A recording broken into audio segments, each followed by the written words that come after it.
ప్రజల జీవితాల్లో వెలుగులు నింపే కరెంటు రైతుల జీవితాల్లో మాత్రం చీకట్లు నింపుతా ఉంది. వీళ్ళ భూముల గుండా కరెంటు స్తంభాలు వెళ్ళటం వల్ల వీళ్ళు పూర్తి స్థాయిలో కూడా నష్టపోతూ ఉన్నారు. అయితే ప్రభుత్వానికి ఒక విధానం లేకపోవడం వల్ల వీళ్ళకు కనీసం నష్టపరిహారం కూడా అందటం లేదని చెప్పి ఇక్కడ రైతులు ఆరోపిస్తూ ఉన్నారు. ప్రస్తుతం మనం హైదరాబాద్కు కూతవేడు దూరంలో ఉన్న శంకరపల్లి మండలంలోని ఒక గ్రామంలో ఉన్నాము. ఈ గ్రామస్తులు ఆవేదన ఏంటో తెలుసుకునే ప్రయత్నం చేద్దాం.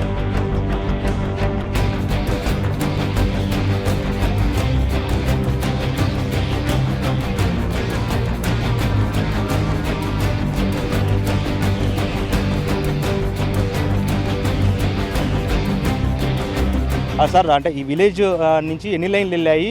ఈ కరెంటు తీగలు వెళ్ళటం వల్ల మీకు జరుగుతున్న నష్టం ఏంటి? 3 లైన్లు వెళ్ళాం సార్. ఇప్పటికి చాలా నష్టమైంది. ఒక ½ ఎకర్ ఉన్నోళ్ళు ½ ఎకర్ మొత్తం ఒక పెద్ద స్తంభము, ఇప్పుడున్న ఈ స్తంభము ఒక ½ ఎకర్ ల్యాండ్లో మొత్తం పడిపోయింది. 4 కాళ్ళు. ఒకరికి నష్టపరిహారం ఇచ్చిర్రు, ఒక నష్టపరిహారం ఇవ్వలేరు. ఓన్లీ స్తంభానికే పైలు ఇచ్చారు, వీళ్ళకు పైసలు ఎవరు ఇవ్వలేడు. ఇంకోటి అది ఎంత అంటే సౌండ్ ఎక్కువ వస్తున్నది చాలా. ఇక్కడ ఏంటంటే ఇప్పుడు అక్కడ ఆర్జిన్ ఫ్యాక్టరీలో ల్యాండ్స్ పోయినాయి సింగపురం. ఇక్కడ క్రషర్ పడ్డది, ఒకటి క్రషర్ నష్టపోయినాం. ఇక్కడ మళ్ళీ రింగ్ రోడ్ పడ్డది, ఇక్కడ బిడిఏలో పడ్డది. ఇవన్నిటి నష్టం. మళ్ళీ ఇక్కడ మాంజిరా డ్యామ్ ఉన్న ఒకటి టవర్ దగ్గర అది పడ్డది. మొత్తం ల్యాండ్స్ అని మొత్తం టోటల్ వెళ్ళిపోయినాయి. మాకు కొన్ని ఒకరు ఎకరా, ఒకరు 1/2 ఎకరా, ఒక 2 ఎకరాలు ఇవన్నీ ఉన్న భూములు అంతా మొత్తం టోటల్ ఈ వైర్లు వస్తున్నాయి. స్తంభానికి నష్టపరిహారం ఇస్తారు కదా, అంటే మార్కెట్ రేట్ ఇస్తారా లేకపోతే సరిపోతుందా మీకు? అది ఏం సరిపోతుంది సార్? మార్కెట్ రేట్ ఏం రేట్ ఉంది సార్? మార్కెట్ రేట్ ఒకసారి చూడండి, ఒకసారి 70-80 లక్షలు పోతున్నారు. మాకు ఇచ్చేది ఒకటి 2 లక్షలు, 3 లక్షలు, 4 లక్షలు అడిగితే గవ్య ఏమైతే కింద పంట పెట్టుకోవచ్చు ఏం కాదు.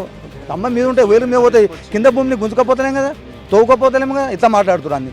ఈ కరెంటు లైన్లు పోవడం వల్ల ప్రధానంగా ఈ ఊరికి కానీ మీకు కానీ జరుగుతున్న నష్టం ఏంటి? దీనివల్ల 2 సైడ్ల ఇటు పోలు వచ్చింది అనుకోండి, దానికి ఇటు దానికి అటు మొత్తం ఉన్న పొలం అంతా దాని కిందనే మొత్తం వెళ్ళిపోయింది. మాకు నష్టపరిహారం సరైన రీతిలో లేదు.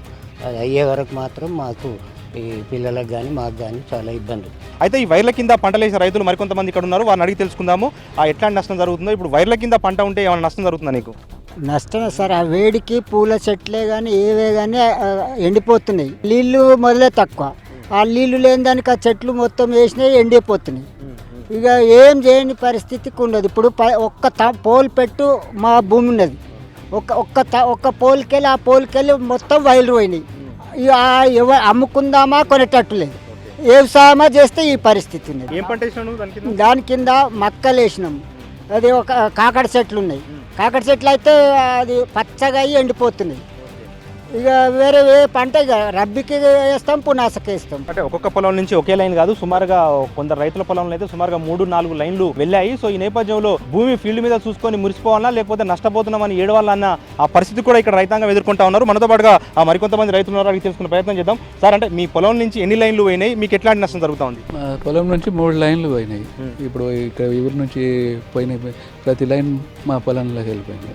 ఇటు నుంచి అటు నుంచి అన్ని 4 పోల్స్ పడ్డాయి. అన్నీ కలిపి ఒక దగ్గర పోతుంది. ఇప్పుడు ₹1 కోటి విలువ ఉన్న భూమిలో కూడా ఇట్లా పోయినాయి. పక్కన అన్ని హెచ్ఎండి లేఅవుట్లు అయినాయి, ప్లాట్లు అయినాయి, అన్ని డెవలప్ అయినాయి. ఇప్పుడు మార్కెట్లు ఇప్పుడు అమ్ముకుంటే 6 నుంచి 10 వేలు గదం పోతున్నది. ఇప్పుడు మాకు ఈ లైన్లు రావడం మూలంగా అసలు ఏమీ చేయని పరిస్థితి. ఇప్పుడు ఏది హెచ్ఎండి లేఅవుట్లకు పోవాలంటే కూడా వాళ్ళు ఇటు పోల్లు మధ్య నుంచి ఇటు 50 ఫీట్లు అటు 50 ఫీట్లు వదిలిపెట్టాలని. ఇప్పుడు మా పిల్లలకి ఇచ్చింటాను, ఆడపిల్లలకి పెళ్ళిళ్ళకు ఇచ్చిన దాంట్లో నుంచి మొత్తం 2 లైన్లు వచ్చినాయి. ఈ చివర్లు ఒకటి, ఆ చివర్లు ఒకటి వచ్చిన తర్వాత ఇప్పుడు మధ్యన మిగిలేదు. ఇటు 50 ఫీట్లు అటు 50 ఫీట్లు మధ్యన మిగిలేదు. 50 ఫీట్ల కంటే ఎక్కువ మిగిలేదు. అమౌంట్ కూడా ఇస్తామని చెప్పిండ్రు, అన్నీ చేసిండ్రు. చేయనీయకపోతే ఇది అమౌంట్ ఇవ్వలేదు. వర్క్ స్టాప్ చేస్తే పోలీస్ కంప్లైంట్ చేసి మమ్మల్ని పోలీస్ ప్రొటెక్షన్ పెట్టుకొని వర్క్ చేసుకున్నారు. అయితే ఇప్పుడు అల్లుళ్ళు ఏం డిమాండ్ చేస్తున్నారు, అంటే మిమ్మల్ని ఏమడుగుతారు? ఇప్పుడు ఏదైతే పొలం ఉన్నదో ఆ పొలం పోరి ఇచ్చిన దానికి వేరేది ఇవ్వమని అంటున్నారు. ఇప్పుడు మేము ఏం చేయాలి? ఉరి పెట్టుకోవాలన్నా ఏం చేయాలి?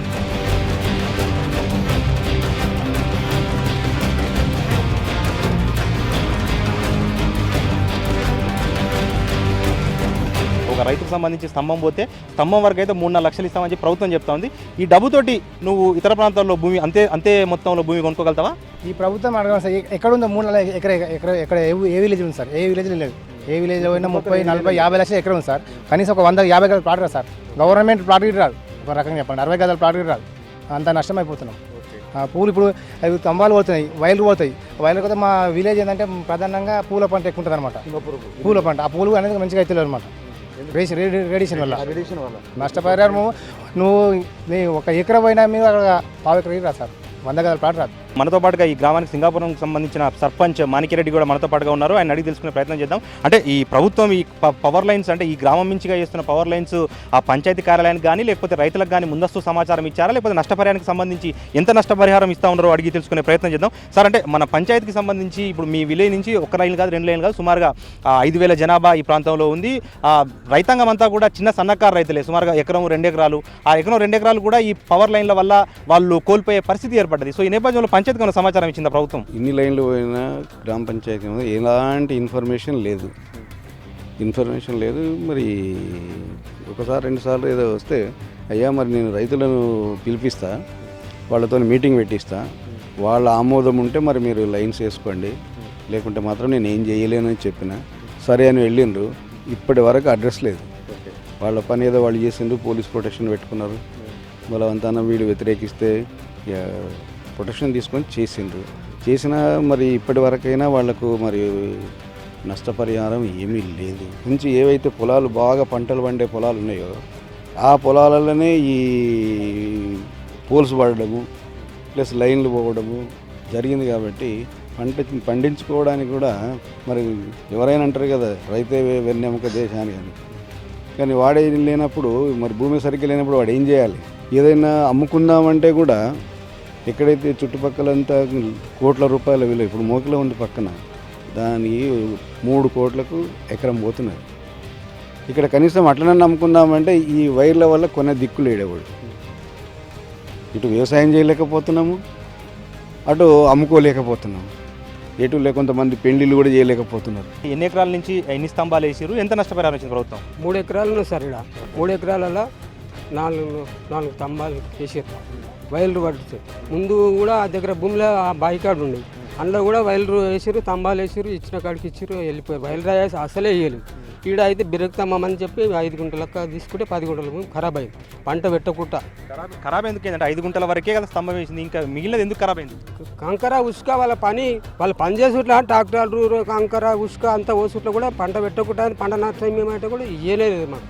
ఇప్పుడు మేము స్తంభం వేసారు, అంత ఆడ బ్రేక్ చేస్తేనే స్తంభం పైసలు వచ్చినాయి సార్. ఖాళీ 2 స్తంభాల పైసలు వచ్చినాయి, ఆడికి కూడా 2,25,000 వచ్చినాయి మాకు. ఇక తతిమే 2 స్తంభాలు ఇవ్వలేదు. ఇప్పటికి వైర్లు స్తంభం మీద పెట్టిన కథ. ఎన్ని ఎకరాల భూమి? 2 ఎకరాల భూమి నా పేరు మీద 1 ఎకరం ఉన్నది. ఓకే. అయితే ఇప్పుడు బాయిది ఎంత నష్టపరిహారం ఇచ్చింది ప్రభుత్వం? 3 కాలాలు ఇచ్చారు. ఓకే. 3 కాలాలు 3 లక్షలు ఇచ్చారు. ఇదంతా ఏమి ఇస్తాం వైర్లు పడ్డప్పుడు అని చెప్పిర్రు.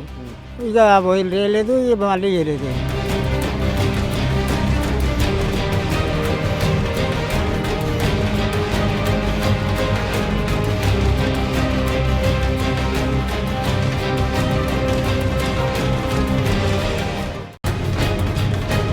ప్రభుత్వం చెప్తుంది అంటే కంపల్సరీ కరెంటు ప్రజలకు అవసరం కాబట్టి ప్రజల జీవితాల్లో వెలుగులు రావాలంటే ఇక్కడ మీరు నష్టపోవాల్సిందే అన్న దృక్పథంతో ఇక్కడ అధికారులు ఉన్నారు. ఏంది ప్రాబ్లం? ఏంది? 3 లైన్లు వచ్చినాయి సార్ మా చేను పక్కకు. ఉన్నది 3 ఎకరాలు మొత్తం పాడైపోయింది, ఏమి లేదట. మొక్కజొన్న పోయింది, పూల చెట్లు పాడైపోతున్నాయి, అంతా ఖరాబ్ అయింది. ఇప్పుడు ఏం చేయలేకపోతున్నాడా, ఎడ్ల నమ్ముకున్నా ఒట్టిగానే ఉన్నది భూమి. నష్టపరిహారం ఇచ్చిందా ప్రభుత్వం? అడిగితే ఏమంటారు అధికారులు? ఇచ్చారు సార్, 20,000 ఇచ్చారు. అప్పుడు ముందు లైన్కి 20,000 పోల్కి ఇచ్చారు. అప్పటి నుంచి వైర్కు లేదు, ఇంకేం లేదు. ఫస్ట్ లైన్ మా దానికైనా పోయింది, అంతా పాడైపోయింది. అన్నా, నీది ఏమైనా భూమి పోయిందా? దీని కింద ఎంత పోయింది? నీకు ఎట్లాంటి సమస్య? 2 ఎకరాల భూమి సారు. 2 లైన్లు ఈ పక్కకెళ్ళి ఆ పక్కకెళ్ళి 2 ఎకరాల మధ్యన పోయింది.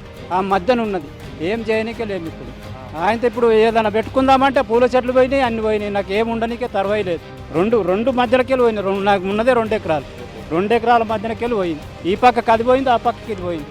2 పక్కలకి వెళ్ళి పోయినాయి. నష్టపరిహారం ఎంత ఇచ్చింది? 4-5 సంవత్సరాల కింద 12,000 రూపాయలు ఇచ్చారు. ఒకటే కాలు, ఒక్క కాలుకు 12,000 రూపాయలు ఇచ్చారు అంతే. ఇక మళ్ళీ ఇవ్వలేదు, వైర్ల కింద ఇవ్వలేదు, దాని కింద ఇవ్వలేదు. సరిపోతుంది అంటే 12,000 మరి సార్. ఇప్పుడు ఏం చేయాలి? నాకు ఉండనికే ఇల్లు గతి లేదాడ, ఉండనికే తర్వాయే లేదు. ఏదాన్ని తమ్ముకొని ఉన్నది అమ్ముకొని కడదామంటే కూడా ఎవరు కొంటలేరు దాన్ని. స్తంభాలు భూమి మధ్య నుంచి వెళ్ళటం వల్ల ఉన్న ఒక ఎకరం ఉన్నప్పటికీ కూడా అది ఏమాత్రం కూడా ఉపయోగకరంగా ఉండటం లేదని చెప్పి కూడా రైతులు వాపోతున్నారు. మరికొంతమందిని అడుగుదాం. అంటే నీకు ఎన్ని ఎకరాల భూమి ఉంది, స్తంభం పోవడం వల్ల జరుగుతున్న నష్టాలు ఏంటి, నీ పంటకు కానీ లేకపోతే నీకు కానీ ఏంటి? వైర్లు వచ్చే ప్రొఫెసర్ ఉంది సార్ ఇది. అయితే ఇంకా గుంజలేం కదా వైర్ల కింద వీళ్ళు ఏం రేట్ ఇస్తారు ఏం సంగతి అనేది ఈ భూమి వైర్లు పోయినప్పుడు కానీ అక్కడ ఏదో గుండేసి నీ ల్యాండ్లోకి వెళ్ళి వెళ్తుందా లేదా అనే ప్రశ్న మమ్మల్నే అడుగుతున్నారు. ఉల్టా మమ్మల్నే అడుగుతున్నారు, మమ్మల్ని నోరు మోపిస్తున్నారు మొత్తానికి. అంటే ఇప్పుడు మీరు అడ్డుకుంటే ఏం చేస్తారు అధికారులు? అడ్డుకుంటేంది అదే పోలీస్ స్టేషన్ అంటున్నారు. పోలీస్ స్టేషన్ ఇస్తాము. ఇక మాకు పోలీస్ స్టేషన్ అంటే కొద్ది గొప్పన భయమే కదా సార్. మాకు ఒక దానిలో కాళ్ళు పడ్డాయి సార్, ఆడ 2 కాళ్ళు పడ్డాయి. ఇప్పటికి ₹1,00,000 ఇచ్చిర్రు. ఇక మళ్ళీ ఇస్తాము అన్నారు. మళ్ళీ ఈడ కూడా లైన్ పోయింది, ఈడ కూడా ఉన్నాం మా పొలం. ఏమి ఇవ్వలేరు, ఇక రాలేరు ఇంతవరకు. ఏం పని చేయడానికి మాకు కూడా వీలైతలేదు. ఆడ పూల చెట్లు ఉన్నాయి, ఆ పూల చెట్లు కూడా ఎర్రగా అయ్యి ఆ వైన్ల కిందనే 2 వాటి పట్టినాయి. పంట కూడా అయితలేదు. అయితే మరి నీకు ఇచ్చిన నష్టపరిహారం సరిపోతుందా? ఎట్లా సరిపోతుంది సార్? ₹1,00,000 ఇచ్చారు, అవధం ఏం చెప్పేది లేదు. ₹1,00,000 సరిపోతా సార్? సరిపోదు. అక్కడ ఇప్పుడు ₹1,00,00,000 ఎకరం పోయే భూమి సార్ నాది. ₹1,00,00,000 ఎకరా అడిగే భూమిని ఎవరు కూడా ఇప్పుడు అడుగుతలేదు. సగం రోడ్ అయిపోతుంది కానీ ఈడైతున్నది అంటున్నారు. ఈ ఊర్ల నుంచి ఎన్ని లైన్లు పోతున్నాయి, దీనివల్ల నీకు జరుగుతున్న నష్టం ఏంటి? 3 పోయినాయి సార్. ఇప్పుడు ఇక్కడ మాది భూమి ఉంది, ఇక ఏ పంట వేసినా అవుతలేదు. అదే అక్కడ ఉన్నది ఏంటంటే ఇప్పుడు 2 బిడ్డలు ఉన్నారు. బిడ్డ పెళ్లి చేసినా మళ్ళీ చేయాలంటే అమ్ముకుంటే కూడా దానికి అక్కడికి వెళ్ళగలని మేము అన్నాం, జర పెద్ద వాళ్ళతో మాట్లాడుకొని పిడి చేసుకుని అన్నాం మనం. అంటే దాని మనీ వాళ్ళు పోలీస్ ప్రొడక్షన్ తెచ్చి ఆఫ్ చేసి చేసుకున్నారు. నోటీసులు ఇచ్చారు? నీకు నోటీసులు ఇచ్చారు? నోటీసులు ఏమీ లేవు. ఇట్లని చెప్పి కథ మేము ఇస్తాం అనుకుంటా అంతే. ఇక మేము కలెక్టర్ ఆఫీస్ కూడా ఒకసారి తిరిగినాం. ఆ జీవో ప్రకారం 3,00,000 ఇస్తామంటే ఇయ్యలేగే.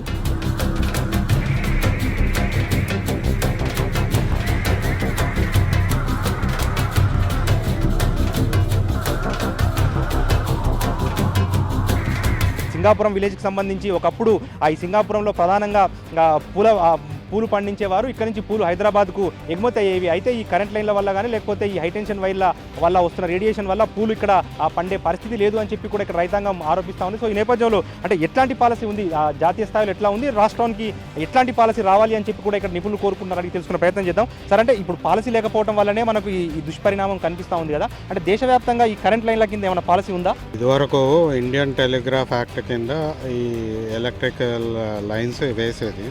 అది ఎప్పుడో 200 ఏళ్ల క్రితం చట్టం అది. తర్వాత ఎలక్ట్రిసిటీ యాక్ట్ 2003 అంటే 2003లో చట్టం వచ్చింది. ఆ చట్టంలో స్పష్టంగా ఒక సెక్షన్లో చెప్పింది ఏంటంటే డిస్ట్రిక్ట్ కలెక్టరు రైతులతో సంప్రదించి రైతుల తరఫున ట్రాన్స్కో కానీ ఏదైతే లైన్ వేసే సంస్థ ఉందో వాళ్ళతో మాట్లాడి తగు పరిహారం నష్టపరిహారం ఇవ్వాలని అందులో ఉంది చట్టంలో స్పష్టంగా. అయితే దానికి చేయాల్సింది ఏంటంటే రాష్ట్ర ప్రభుత్వం ఒక విధానం ఏర్పాటు చేసుకోవాలి.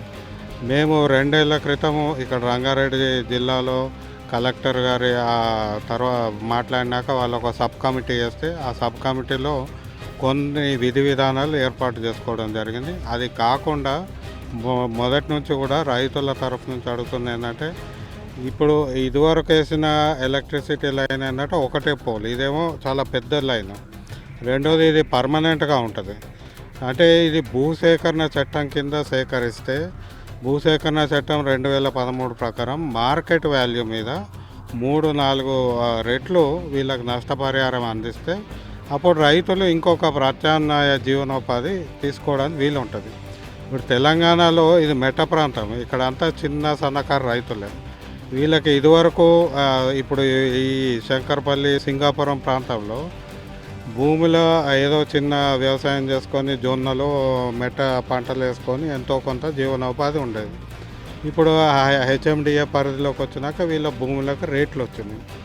రేట్లు వచ్చిన క్రమంలో ఇప్పుడు అది అందకుండా ఈ ఎలక్ట్రిసిటీ లైన్ వేయడంతో ఇన్ని తరాల నుంచి కాపాడుతున్న భూమి కేవలం 20,000కు 30,000కి ఆ ఎలక్ట్రిసిటీ లైన్లకి ఇచ్చే పరిస్థితి వచ్చింది. అంటే రైతులు ఆదాయం తీసుకొని కొద్దిగా లాభం వచ్చే పరిస్థితిలో ఎలక్ట్రిసిటీ లైన్ల వలన వీళ్ళు మళ్ళీ అదే పేదరికంలోకి పోయే పరిస్థితి వస్తుంది. చాలామంది ఎలక్ట్రిసిటీ అధికారులు అంటారు, మేము ఒక పోల్ వేసినాం, మీకేం నష్టం, మీ పని మీరు చేసుకోవచ్చు అని. ఒకటి వీళ్ళు పని చేసే క్రమంలో లారీలు వస్తాయి, కంకర వస్తుంది, ఇసుక పోస్తారు. కేవలం ఆ పోల్ వేసిన పొలమే కాకుండా ఆ అప్రోచ్ ఏదైతే ఉంటుందో ఆ పొలంలో కూడా ఈ పంట పోతుంది. తర్వాత లారీలు రావడం వలన ఆ విలువైన టాప్ సాయిల్ ఏదైతే ఉంటుందో ఆ పంట ఇచ్చే ఆ భూమి కూడా నేల సారం పోతుంది. తర్వాత వీళ్ళు పని చేసే క్రమంలో 1 నెల 2 నెలలు ఉంటారు అక్కడ, కంకర పోసి ఇసుక పోసి వెళ్ళిపోతారు. ఆ ప్రాంతం కూడా నష్టపోతుంది. తర్వాత ఈ టవర్లు పెద్ద పెద్ద టవర్లు, ఇప్పుడు 765 kV కానీ 400 kV టవర్లు చాలా పెద్దవి. ఇవి దాదాపు ఇప్పుడు 1 ఎకరం భూమి తీసుకుంటే అది మధ్యలో టవర్ వస్తే అసలు ఆ ఎకరం భూమి ఎందుకు పనికిరాదు. ఇవి చాలా హై టెన్షన్ వైర్లు ఇవి. దీని చుట్టూ ఎలక్ట్రోమాగ్నెటిక్ రేడియేషన్ ఉంటుంది, ఆ సర్కిల్ ఉంటుంది. దాని కింద పనిచేసేటప్పుడు ప్రమాదాలు పడడానికి చాలా ఆస్కారం ఉంటుంది. రెండోది, దాని కింద పనిచేస్తే కూడా క్యాన్సర్ లాంటి ప్రమాదకరమైన వ్యాధులు వస్తాయని కూడా మనకు తెలుసు. మూడవది, వాళ్ళే రైతులు చెప్తారు, అది శబ్దం వస్తుంది. శబ్దంతో అటు పశువులు పనిచేయవు, వీళ్ళకు కూడా ఏమవుతుందో ఏం చేస్తామనేది ఉంటుంది. ఇప్పుడు ఐరన్ ఇంప్లిమెంట్స్ ఏవైనా ఉంటే అవి తీసుకుపోలేరు, భయపడాల్సి వస్తుంది. అంటే ఆ వైర్ల కింద కూడా పనిచేసే పరిస్థితి లేదు. ఎలక్ట్రిసిటీ యాక్ట్ ప్రకారం కూడా అసలు దానికి ఆ వైర్ల కింద స్టాండర్డ్స్ ప్రకారం పనిచేయడానికి కూడా వీల్లేదు.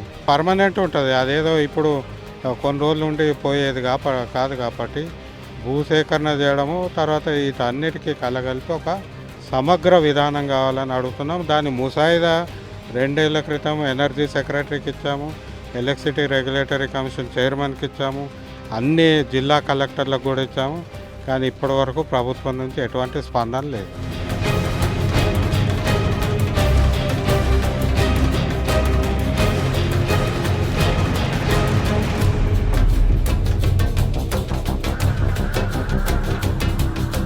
భూమి పోవడం తప్పదు, కరెంట్ పోవడం తప్పదు. మన డిమాండ్ ఏంది? ఒక డిమాండ్ ఏం సార్ లేదు సార్. ఇప్పుడు డిమాండ్ అంటే ఒక స్తంభం పోతే ఏమనుకోము, ఉన్న 3 స్తంభాలు 4 స్తంభాలు 5 స్తంభాలు వస్తే మా డిమాండ్ ఏముంటుంది సార్? భూమి ఇవ్వండి. లేకపోతే ప్రభుత్వాన్ని ఏమడుగుతాం మేము? ప్రభుత్వం ఎందుకు? ఈ తెలంగాణ వచ్చిన సంతోషపడుతున్నారు, కానీ తెలంగాణ వచ్చిన మా ఊరికే మొత్తం నష్టమే. ఆ కేసీఆర్ను అడుగుతున్నాము, మీరు చెప్పండి, ఆయన దృష్టి తీసుకోకండి. ఆయన నర్సాపూర్ అడవులలో వేసుకోండి, గవర్నమెంట్ ల్యాండ్స్ ఉన్నాయి, అది శ్రీశైలం అడవులలో వేసుకోమను. ఇది వచ్చి ఇక్కడ పట్టణంలో శంకర్పల్లి మండల దగ్గరలో ఒక 1/2 కిలోమీటర్ దూరంలో, హైదరాబాద్కు ఒక 32 కిలోమీటర్ దూరంలో తీసుకొచ్చేస్తే రైతులు ఏమవుతారు? అప్పుడు చేనులో పంట వేస్తే పంట వండిపోతుండే. ఇప్పుడు నువ్వు తీసుకొచ్చేసి మసాలా వేసిన మందులు వేసినా సౌండ్ కదా దానికి వస్తలేదు, పెరుగుతలేవు, అవి నల్లగా అయిపోతాయి. పూలు పొద్దుల మా దానం కాకడ చేతి పూలు ఉంటాయి సార్, హైదరాబాద్ మా రెగ్యులర్గా వెళ్తాయి. కాకడ మొగ్గలు మావి పుట్లాలా కట్టుకొని వెళ్తారు. మొగ్గలు మార్నింగ్ పోయి తెంపుతుంటారు, లేడీస్ తెంపుతుంటారు. ఆ సౌండ్ కానీ ఎరగైపోతున్నాయి, భయపడుతున్నారు. కూలీలు ఎవరు వస్తలేరు, ఎందుకంటే సౌండ్కు బర్ర సౌండ్ వస్తున్నది. ఈ సౌండ్కి ఏంది సార్ ఇది? అదేంటే లోపల ఉన్న ఆటో వైబ్రేషన్ వస్తుంది మాకు. ఇప్పుడు ఫోన్ వచ్చిందంటే ఫోన్ ఎగిరిపోతుంది, వైబ్రేషన్ మాట్లాడుతుంటే ఆ సౌండ్ అట్లా వస్తున్నది. నెమలీలు ఉంటాయి సార్, మొత్తం నెమలీలు ఉంటాయి మా చుట్టుపక్కల. ఇక్కడ ఫ్యాక్టరీ నుంచి నెమలీలు ఎక్కువ వస్తుంటాయి. ఆ నెమలీలు పోయి ఇట్లా ఎగురుతుంటాయి, ఆ సౌండ్ చనిపోతుంది నెమలీలు. ఇదేంటి సార్ ఇది? 1 కోటి రూపాయలకి ఎకర భూమి పోయేది, 10 లక్షలకి ఎకర ఉండలేడు. బతిలాడుతాం వాళ్ళని. ప్రభుత్వం నుంచి ఏం కోరుకుంటున్నాను? ఈ మా భూమి ఎంత వద్దంత మాకు భూమి ఇప్పిస్తే చాలు సార్, మాకు పైసలు వద్దు, ఏమొద్దు.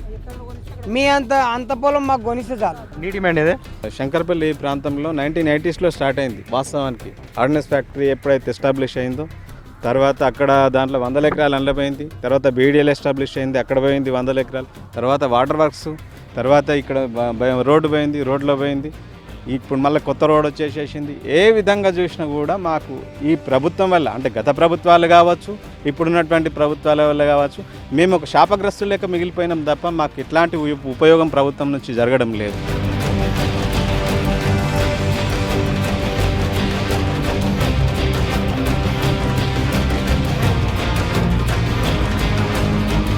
ఏంటి డిమాండ్ ఏంది చెప్పి? ఏం లేదు సార్, ఇది ఉన్నది మా ఊర్లో చాలా పొలం చాలా తక్కువ అనమాట. ఇప్పుడు బీడియాలో పడ్డది మాది ఒక 6 ఎకరాలు పోయింది. ఉన్నది ఇప్పుడు హాఫ్ ఎకర్ చుట్టూ ఇదంతా పడితే మా దగ్గర ఇప్పుడు 1/2 ఎకర్లో పూలు ఉంటాయి సార్, కాకడ పూలు. బతికేది మొత్తం కాకడ పూల పైన అనమాట. అవి ఇప్పుడు దానిపైన నుంచి చుట్టుపక్కల నుంచి మొత్తం పోయేసరికి ఏమైంది, ఆ పూలు గిట్ట పండట్లేదు. ఇప్పుడు మార్కెట్ మొత్తం, అంటే కాకడ పూలు అంటే సింగపూరంలో ఫేమస్ సార్. ఇక మొత్తం విలేజ్ మొత్తం దానిపైనే. మనిషికి ఒక 1/2 ఎకరు, 1 ఎకర్, 2 ఎకర్స్, 3 ఎకర్స్ కంటే మించి ఎక్కువ లేనే లేదు. దాంట్లో ఇవన్నీ పోయేసరికి ఇంకేముంటుంది సార్? ఇక ఓడిఎఫ్ పడ్డది, ఓడిఎఫ్లో చాలా ల్యాండ్ పోయింది. వాటర్ వర్క్ పడ్డది, అందులో పోయింది. బీడీఎల్ పడ్డది, బీడీఎల్లో పోయింది. రైల్వే ట్రాక్ వచ్చింది, రైల్వే ట్రాక్లో పోయింది. ఇప్పుడు బైపాస్ రోడ్ పడ్డది, బైపాస్ రోడ్లో పోయింది. మిగతా అందరికీ 1/2 ఎకర్ 1 ఎకర్ కంటే ఎక్కువ గిట్ట లేదు సార్. 1 ఎకర్ కంటే గిట్ట ఎక్కువ లేదు. అందులో మళ్ళీ ఫోల్స్ అని పోయేసరికి ఏమైంది, ఇంకా ఎవరి పరిస్థితి. మాకు ల్యాండ్ ఇప్పిమంటాం సార్, దాని కింద ఎంత పోయిందో అక్కడ బయట ఎక్కడైనా సార్ ల్యాండ్ ఇప్పిమని అడుగుతున్నాం సార్. అవునా, నీ డిమాండ్ ఏంది? మాది కూడా అంతే సార్, ల్యాండ్ ఇప్పించాలి. ఎంత భూమి పోయిందో అంత మాకు ల్యాండ్ ఇప్పించాలి. మేము ఊరే ఏం చేసినా మేము ఏం చేస్తాం సార్, ఇన్ని పైసలు ఇస్తారు. మేమైతే అదే బతుకుతున్నాం, పుట్టిన అదే. చదువులు రావు, మన్ను రావు మాకు. ఇప్పుడు మీరు ఇక్కడ కూలి పనికి వస్తారు కదమ్మా, ఈ కరెంట్ లైన్లో ఉండే సమస్యలు వస్తున్నాయి మనకు? ఆన వాడుతుంటే జిల్లు జిల్లు అంటది, సరి అంటాయి అవి కరెంట్. ఇట్లా జిల్లు అంటది, వేడి వచ్చినట్లు అవుతుంది. అప్పుడు ఇక భయం అవుతుంది. పొయ్యి మనీ వస్తుంది, సౌండ్ వస్తుంది. అన్నం ఇట్ట పడితే ఇట్ట ఇళ్ళకు భయం అవుతుంది. అన్నం అది 4 సంవత్సరాల క్రితం పోయింది వైర్ ఫస్ట్ లైను. దాంట్లో కేవలం పంట నష్టం మాత్రమే 7,000 లెక్క 3 కిస్తుల 21,000 మాత్రమే ముట్టింది. తదిమే ఏవి ముట్టలేవు. 4 స్తంభాలు నా భూమిలో పడ్డాయి. మొత్తం నష్టపరిహారం మాకు కావాలని కోరుకుంటున్నాం. నష్టపరిహారం ఏం చూపిస్తారు ప్రభుత్వానికి? ఎందుకంటే ఈ భూమి పోయింది, 3 లైన్లు ఉన్నాయి. సింగాపురం అంటే చాలా ఫేమస్ అని చెప్తా ఉన్నారు, అంటే పూలకు కానీ కాకర పూలకు కానీ. ఇప్పుడు నష్టపరిహారం ఏం చేయాలి ప్రభుత్వం? ఇప్పుడు నష్టపరిహారం ఏం చేయాలంటే సరిగ్గా దిక్కుదోచని పరిస్థితిలో ఉన్నాము. ఇక మాకైతే పూర్తి నష్టం జరిగింది. దీనివల్ల ఇక మా జీవన విధానమే మారిపోయింది. ఇక్కడ వీళ్ళ కరెంట్ లైన్ల వల్ల వీళ్ళ భూములు పోతా ఉన్నాయి. ప్రభుత్వానికి చెప్పినా కూడా పోలీసులను పెట్టి మరి ఆ కరెంట్ లైన్లు వేస్తున్నామని చెప్పి కూడా ఇక్కడ ఒక రైతాంగం మొత్తం కూడా దిగాలుగా ఆ నిస్సహాయత వ్యక్తం చేస్తున్న పరిస్థితి మనం చూస్తున్నాము. ఎందుకంటే ఇక్కడ ఎకరం ధర సుమారుగా 40-50 లక్షలు ఉంటే కేవలము ఈ కరెంటు పోల్ల కింద కేవలం ఒక 4 లక్షలు 5 లక్షలు ఇచ్చి ప్రభుత్వం చేతులు దులుపుకుంటుందని చెప్పి కూడా రైతాంగం మొత్తం కూడా ఒక ఆవేదన వ్యక్తం చేస్తూ ఉన్నారు. సో కనీసం ఇప్పటికైనా ప్రభుత్వం స్పందించాలని కోరుకుందాము. ఎందుకంటే ఈ కరెంట్ లైన్లు ప్రభుత్వం వేయటం తప్పనిసరి అయ్యే పక్షంలో తమకు భూమి పరిహారంగా ఇవ్వాలి. ఎందుకంటే తామంతా కూడా చిన్నకారు రైతులం కాబట్టి తమకు 2-3 ఎకరాల కంటే ఎక్కువగా లేదు. సో కాబట్టి ఖచ్చితంగా కూడా ప్రభుత్వం తమ ఎకరం పొలంలో వేస్తున్న ఈ ఏదైతే విద్యుత్ లైన్లు ఉన్నాయో వీటిని పనులు కొనసాగించే ముందే తమకు నోటీసులు ఇచ్చి తమ అభిప్రాయ సేకరణ జరిపి భూమి పరిహారంగా ఇవ్వాలి. లేకపోతే భూసేకరణ చట్టం 2013కు అనుగుణంగా మార్కెట్ ధర 3 రెట్లు అధికంగా చెల్లిస్తేనే తాము బతకగలుగుతామని చెప్పి కూడా ఈ రైతాంగం మొత్తం కూడా ప్రభుత్వానికి ఒక విజ్ఞప్తి చేస్తూ ఉంది. అయితే ప్రభుత్వం వీళ్ళ విజ్ఞప్తిని ఎంత మేర పట్టించుకుంటుందో వేచి చూడాల్సిందే. కెమెరా పర్సన్ అమర్తో కలిసి నరేష్, HM టీవీ, హైదరాబాద్.